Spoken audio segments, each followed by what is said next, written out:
მოგესალმებით, მეგობრებო, მინდა კიდევ ერთხელ მოგაწოდოთ ინფორმაცია ნაძვის ხის ანთების ღონისძიებასთან დაკავშირებით.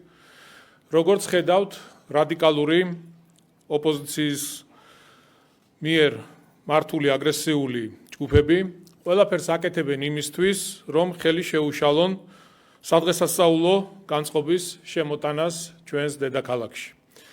როგორც იცით, 14 დეკემბერს საღამოს 7 საათზე უნდა გამართულიყო საზეიმო ღონისძიება, სადაც ჩვენს მოსახლეობას განსაკუთრებით პატარებს ექნებოდათ შესაძლებლობა დასწრებოდნენ მთავარი ნაძვის ხის ანთების სადღესასწაულო და საზეიმო ღონისძიებას.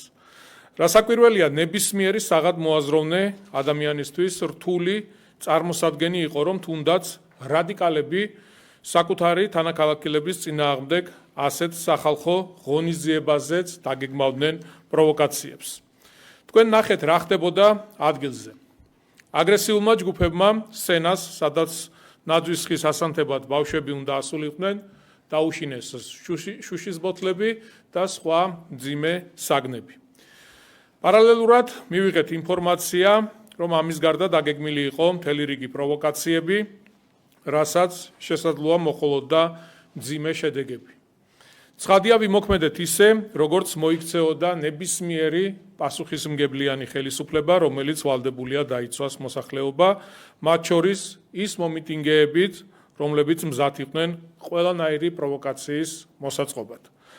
რადიკალები მთელი დღის განმავლობაში თესავდნენ შის მოსახლეობაში, რათა რუსთაველის გამზირზე ბავშვები არ მieყვანათ. რუსთაველზე ბავშვებთან ერთად მისულ მშობლებს კი ადგილზე შვილების თანდასწრებით მძიმე პროვოკაციებს უწყობდნენ და პირდაპირ ვიტყვის, სხვა რა უნდა უწოდო ამას თუ არა ლიბერალური ფაშიზმი. დაგეგმილი ღონისძიების წინა დღეს სალომე ზურაბიშვილმა, რომელიც მანამდე სკოლის ბავშვებს ძალადობრივ მიტინგებში მონაწილეობისკენ მოუწოდებდა და კიდევ ერთხელ გავიმეორებ, რომ არა საზოგადოების აღშფოთება, ალბათ შემდეგი უკვე ბაღის ბავშვების მოწოდება იქნებოდა ძალადობრივ აქციებში ჩართულობისკენ და მან იმის თქმაც კი იკადრა, რომ რუსთაველის გამზირი გაზით იყო გაჟღენთილი და იქ ბავშვების მისვლა საშიში იყო. მას შემდეგ, რაც ნაძვის ხის ანთების ღონისძიება გადავდეთ რადიკალებმა, რომლებმაც 26 ოქტომბერს წააგეს საპრეზიდენტო არჩევნები, 14 დეკემბერს წააგეს 26 ოქტომბერს წააგეს საპარლამენტო არჩევნები, 14 დეკემბერს წააგეს საპრეზიდენტო არჩევნები, წაგების შემდეგ ბავშვებზე გამარჯვება იზეიმეს. რაც შეეხება სადღესასწაულო დღეებს, როგორც მოგეხსენებათ, ტრადიციულად ჩვენ დეკემბრის დასაწყისში თბილისში ვთავდით ხოლმე საახალწლო განათებებს, ინთებოდა მთავარი ნაძვის ხეს, ამჯერად დღეს საღამოს ჩაირთვება ილუმინაციები და ღონისძიების გარეშე აინთება დედაქალაქის მთავარი ნაძვის ხე. ახალი წერი არის ყველასათვის საყვარელი სახალხო დღესასწაული და არავის მიეცემა უფლება ჩვენს პატარებს და თანაქალაქელებს სიხარულისა და ბედნიერების განცდა წაართვას. თბილისი იქნება ყველაზე ლამაზი საახალწლო ქალაქი, გვექნება ბევრი საზეიმო ღონისძიება და ამ დღეების განმავლობაში და ახალ 2025 წელს შევხვდებით ისე, როგორც გვეკადრება, ახალი გამარჯვებებით, მშვიდობისა და განვითარების იმედით. საპროტესტო აქციებზე მივეკითხოთ, ტრადიციულად ოპოზიცია ისევ აღარჩენს, თუმცა დარჩა ისევ ხალხი, ხო? აი ამას როგორ შეაფასებთ და რამდენად არის ხელწერა ოპოზიციის, რომ საპროტესტო აქციებზე გარკვეული დროის მერე ფრენის? ნახეთ, ეს არ არის პირველი შემთხვევა, ჩვენ თუ გავიხსენებთ რევოლუციის მცდელობის წინა შემთხვევებსაც, ხდებოდა ანალოგიურად იგივე. ეს ადამიანები თავს აფარებენ ეს რადიკალური ოპოზიციის წარმომადგენლები თბილ ოფისებს, სადაც შეყუჟულები არიან თბილად, მიირთმევენ ცხელ შოკოლადს, მიირთმევენ ყავას, ჩაის და როგორც მაშინ ახლაც ბავშვებს აპირისპირებენ შინაგან საქმეთა სამინისტროს წარმომადგენლებთან, მაშინ როდესაც ნებისმიერ ადამიანს შეუძლია თავისი მოსაზრება გამოხატოს მშვიდობიანი ფორმით. არავინ ამაში ხელს არ უშლის, არავინ არ იზღუდება, მაგრამ ჩვენ ვნახეთ აგრესიული ჯგუფები, რომლებიც პირდაპირ გადადიოდნენ შეურაცხყოფაზე, პოლიციელებს ესროდნენ ქვებს, მძიმე საგნებს, მოლოტოვის კოქტეილებს, რაც კატეგორიულად მიუღებელია. ეს რადიკალური დაჯგუფებების ლიდერები კი თბილად მოთავსებულები იყვნენ ოფისებში. ესეც მათი ხელწერაა. თქვენ იცით, რომ მათი რეიტინგი არის 0-ს ქვემოთ, ყველანაირად განოლებულები არიან, არანაირი ავტორიტეტი საზოგადოებაში არ გააჩნიათ.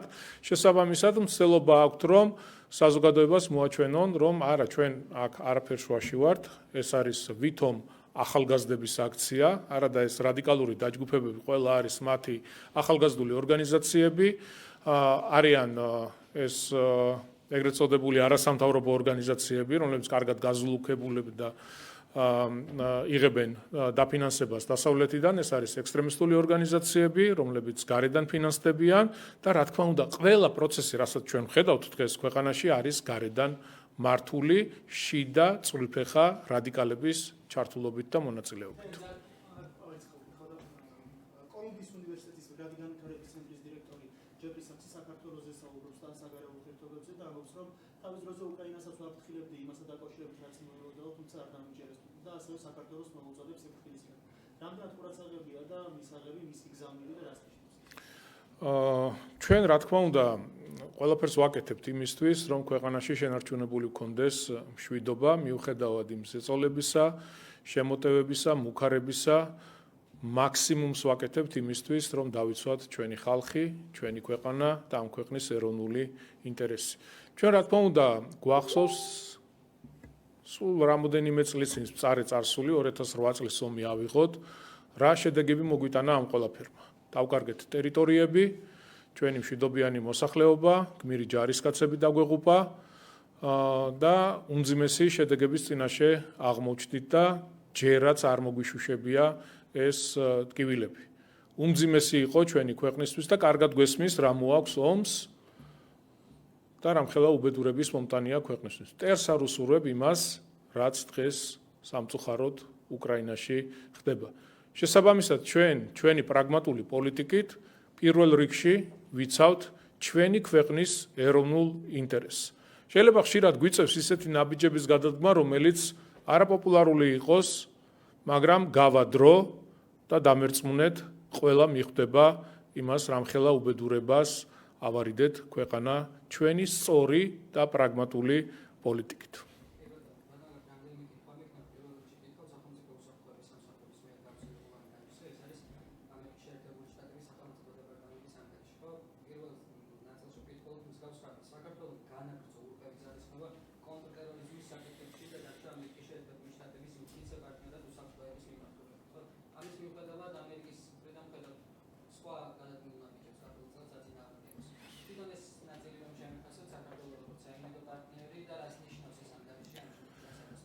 ჩვენ არაერთხელ გაგვიკეთებია განცხადება, რომ მზად ვართ მეგობრობისთვის, მზად ვართ პარტნიორობისთვის, მზად ვართ იმისთვის, რომ გადაიტვირთოს არსებული ურთიერთობები, იმიტომ რომ პოლიტიკურ კონტექსტში არსებული ურთიერთობები ფიქრობ არავისთვის არ არის მისაღები, იმიტომ რომ ჩვენ ვხედავთ განცხადებებს, ძირითადად რომელიც დაფუძნებულია სიცრუეზე, ტყუილზე, არ შეესაბამება სიმართლეს და რა თქმა უნდა, ეს აზიანებს ამერიკულ-ქართულ ურთიერთობებს.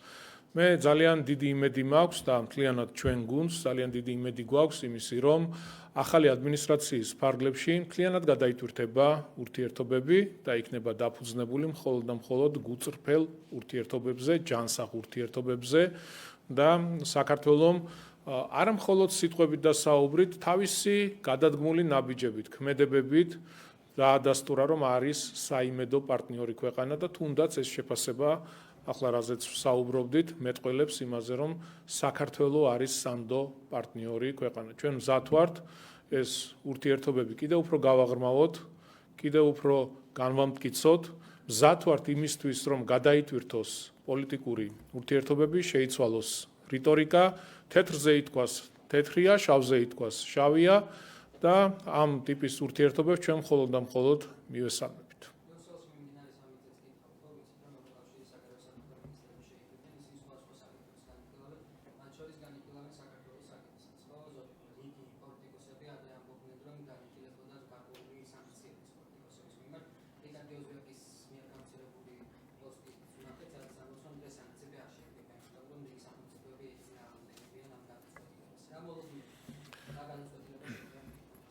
Ხონუ წარმოუდგენელი განცხადებები მოვისმინეთ ჩვენ ბოლო დღეების განმავლობაში სანქციებთან დაკავშირებით და ზოგადად ის რიტორიკა, რასაც ვისმენთ ბოლო წლებია, ბოლო თვეებია, წარმოუდგენელია.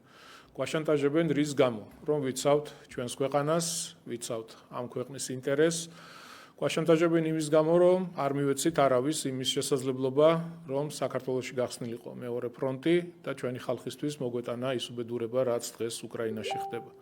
მე ბევრჯერ მithქვამს და კიდევ ერთხელ გავიმეორებ, რომ სანამ ვართ პოლიტიკაში და ვართ ხალხის სამსახურში და გვირჩევს ჩვენი ქვეყნის მოსახლეობა და გვქვია ქვეყნის ხელისუფლება, არავის არ მივცემთ იმის შესაძლებლობას, რომ ჩვენი საკუთარი ქვეყანა და საკუთარი ხალხი გამოიყენოს თავისი მიზნებისთვის და არ მოხდეს ის ვითარება, რაც სამწუხაროდ უკრაინაშია. გვაშანტაჟებენ იმისთვის, რომ ჩვენ არ შეუერთდით სანქციებს და ამასთან დაკავშირებით არაერთი განცხადება გავაკეთეთ, რატო გადავდგით ეს რთული ნაბიჯი. ცხადია, ჩვენ კარგად გვესმოდა, რომ ამას მოყვებოდა ძალიან ბევრი შეურაცხყოფა, რისი მომსწრენიც ვართ, მოყვებოდა არასწორი განცხადებები, რისი მომსწრენიც ვართ, შანტაჟი, მუქარა. ჩვენ რომ შეცდომა დაგვეშვა და გადაგვედგა ნაბიჯი და მივერთებოდით სანქციებს, დღეს ეკონომიკა არ გვექნებოდა. ყველაფერი იქნებოდა ჩამოშლილი და ხალხი, რა თქმა უნდა, დაგვიპირისპირდებოდა და ამის ლეგიტიმური უფლება ექნებოდა ჩვენი საზოგადოების წარმომადგენლებს, რომ დაპირისპირებოდა ხელისუფლებას. ჩვენ რატო გვირჩევს დღეს მოსახლეობა? გვაქვს უდიდესი პასუხისმგებლობა ჩვენი ქვეყნის მოსახლეობის წინაშე, რომ დავიცვათ ჩვენი ქვეყანა და დავიცვათ ამ ქვეყნის ინტერესი. შესაბამისად, ეს კარგად უნდა გავიაზროთ და გავითვალისწინოთ ყველამ, რაც არ უნდა შემოტევები იყოს, რაც არ უნდა შეურაცხყოფები იყოს, უპირველეს ყოვლისა ჩვენი ქვეყნის და სამშობლოს ინტერესები. მე დარწმუნებული ვარ, ყველა ურთიერთობა დაალაგდება, ყველაფერი გადაიხედება და რა თქმა უნდა, ის მოლოდინი, რაც აქვს ჩვენი ქვეყნის მოსახლეობას, ხო, ევროპა ჩვენ რატო გვინდა, ხო? იმიტომ რომ ვიცოდით, რომ იქ იყოს სამართლიანობა. ვიცოდით, რომ იქ მაგალითად თეთრზე არ გეტყოდნენ, რომ შავია, რასაც დღეს ვხედავთ და წარმოუდგენელია ის ზეწოლა, წარმოუდგენელია ის შეურაცხყოფები, რასაც ვხედავთ და არ მგონია ქვეყანაში ნებისმიერი ადამიანი გააჩერო, პატრიოტი, ვისაც ქვეყანა უყვარს, ვისაც სამშობლო უყვარს, ვინც ამაყობს ქართველობით, ვინც ამაყობთ იმის, რომ აქ დაიბადა, გაიზარდა და ქართველია, რომ შეურაცხყოფილად არ იგრძნოს თავი იმ განცხადებებით, რასაც ჩვენ ბოლო დღეებია და ბოლო თვეებია ვისმენთ. მაგრამ მერწმუნეთ, ყველაფერი დამშვიდდება, ყველაფერი დაალაგდება და იქნება ისე, როგორც ჩვენს ქვეყანას და ამ ქვეყნის მომავალ შეეფერება. ბატონო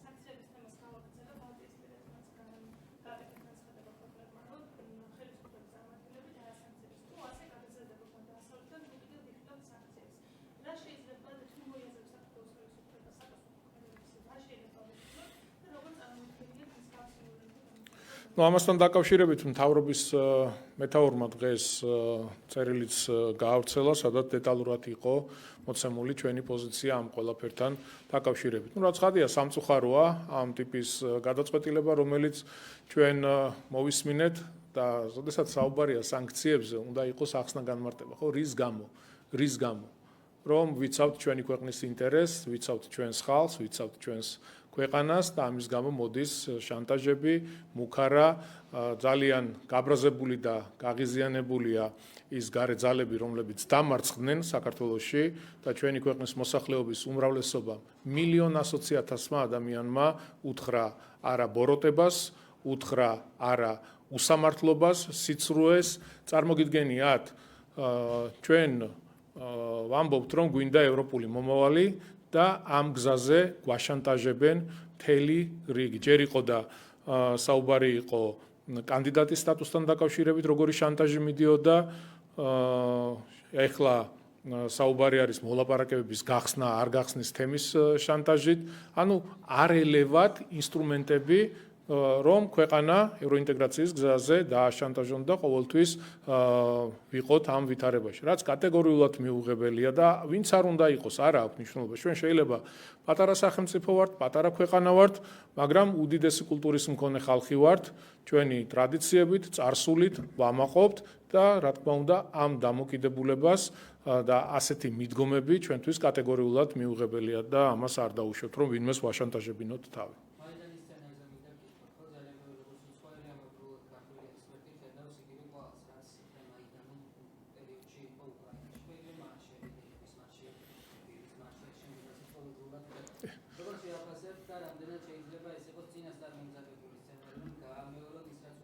სახელმწიფოებები დაუძველდათ უბრალოდ, იმიტომ რომ ყველაფერი ცხადი და ნათელია, ყველაფერი გაშიფრულია. დღეს არ არის 2014 წელი. დღეს აბსოლუტურად განსხვავებული მოცემულობა. ჩვენი ქვეყნის მოსახლეობამ ძალიან ბევრი ინფორმაცია მიიღო, როგორ ხდება ფერადი რევოლუციები, რა სცენარით იმართება, ვინ მართავს ამ ყველაფერს, ყველაფერი გაშიფრულია, ყველაფერი დევს ხელის გულზე. თავიდან ხო გახსოვთ, როდესაც 28 ნოემბერს პრემიერ-მინისტრმა გამოაცხადა ამ შანტაჟის წინააღმდეგ ჩვენი დამოკიდებულება, გამოვიდა ხალხი, ხო? და საუბარი იყო თითქოს ევროინტეგრაციას ვაჩერებთ. გაირკვა, რომ ეს იყო ტყუილი და არასწორი ინფორმაცია, ხო? ჩვენ როგორ შეიძლება შევაჩეროთ ევროინტეგრაციის პროცესი? პირიქით ვთქვით, რომ დადეთ, გახსენით მოლაპარაკებები და მზად ვართ დღესვე მოვაწეროთ ხელი. ბურთი იმათ მხარეს არის, მათ უნდა მიიღონ გადაწყვეტილება მოლაპარაკებების გახსნასთან დაკავშირებით. ჩვენ ყველაფერს ვაკეთებთ ამ გზაზე და რა თქმა უნდა, ასე გაგრძელდება მომავალშიც, მაგრამ დღეს უკვე ხვდებით რა არის საბაბი ძირითადი ამ აქციების, რა იყო ძირითადი მამოძრავებელი. ისინი ვერ ეგუებიან იმას, რომ 26 ოქტომბერს დამარცხდნენ საპარლამენტო არჩევნებში, ისინი ასევე დამარცხდნენ 14 დეკემბერს საპრეზიდენტო არჩევნებში და ეს არის მოცემულობა, რომელზეც აუცილებლად მოუწევთ შეგუება როგორც ქვეყნის შიგნით, ასევე ქვეყნის გარეთ. მოუწევთ შეგუება იმაზე, რომ ქვეყანაში ჩვენ გვექნება მშვიდობა და მოხდება ქვეყნის განვითარება და წინსვლა.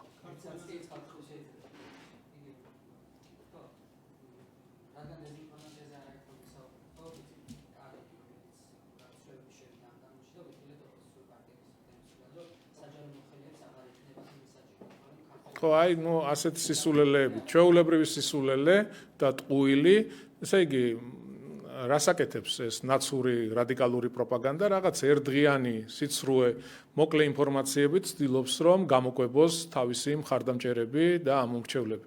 ატყუებენ, როგორც ატყუებდნენ მთელი საარჩევნო კამპანიის განმავლობაში, რომ არჩევნებს იგებდნენ, გაყალბებულ კვლევებს ტენიდნენ ამ ადამიანებს, შემდეგ 26 ოქტომბერს საღამოს 8 საათზე აზეიმეს შამპანურის ჭიქები უჭახუნეს ერთმანეთს და მთელი ის ჰქონდათ, დავით არაბა რომ თითქოს არჩევნები მოიგეს და მერე გაერკვა, რომ არჩევნები წაგებული ჰქონდათ. აი ასეთი ცრუ ფაქტებით ცდილობენ, რომ რაღაც ერთსაათიანი, ერთდღიანი PR კამპანიები აწარმოონ, მაგრამ ხალხი ხო ყველაფერს ხედავს. რეალობა ხო დღეს ხელის გულზეა და ნებისმიერი მოაზროვნე ადამიანი, ვისაც პატარა ანალიზის გაკეთების შესაძლებლობა აქვს, რეალურად ხედავს რა პროცესები მიდის და საიდან ვისგან იმართება ეს ყველაფერი. ერთ რამეში მინდა დაგარწმუნოთ ყველა, რომ ნაცმაიდანი რევოლუცია, სახელმწიფო გადატრიალება საქართველოში არ და ვერ მოხდება. ქვეყანაში გვექნება მშვიდობა, სიმშვიდე და მოვახდენთ ქვეყნის ეკონომიკურ განვითარებას და ევროინტეგრაციის გზაზე ყველაფერს გავაკეთებთ ჩვენი მხრიდან, რაც არის გასაკეთებელი. მადლობა.